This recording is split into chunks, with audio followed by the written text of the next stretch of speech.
Hii ndiyo taswira ya sasa katika makaburi ya Kola, manispaa ya Morogoro, ambapo watu wasiojulikana wamevunja zaidi ya makaburi 80 na kuiba baadhi ya vifaa vilivyotumika kujengea. Hili si tukio la kwanza kutokea katika eneo hilo, hali inayozidi kuleta sintofahamu na huzuni kwa wananchi waliowazika wapendwa wao katika makaburi hayo, huku wengi wao wakiomba serikali kuchukua hatua madhubuti na za kudumu ili kudhibiti vitendo hivyo vya kihalifu.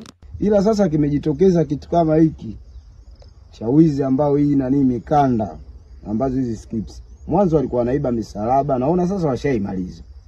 Hiyo tumeamua inapofika jioni hakuna mtu kuondoka huko.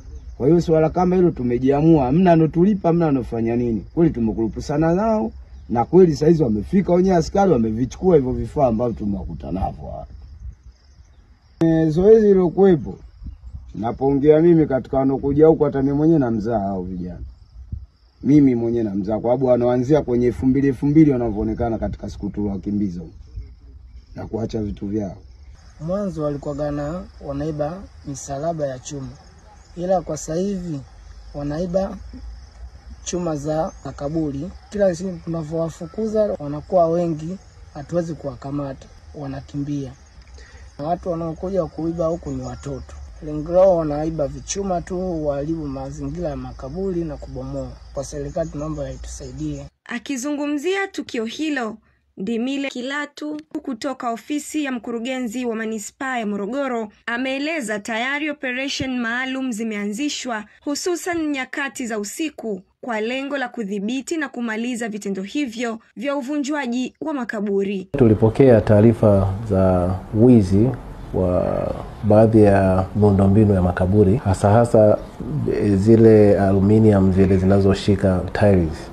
Tulifika kwenye eneo la tukio na kuanza kufanya assessment au kuangalia ukubwa wa tatizo.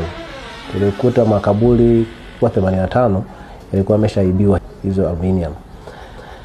Kazi tuliyoanza kuifanya ni kwa kushirikiana na mtaa kufanya operation usiku, ambapo kuna vijana wa makaburini pale wanaofanya kazi makaburini na sungusungu. Tulibaini kukamata vifaa ambapo wale watuhumiwa walikimbia, lakini tukakamata zile aluminium. Bado tunaendelea kufanya hizo jitihada za kutafuta.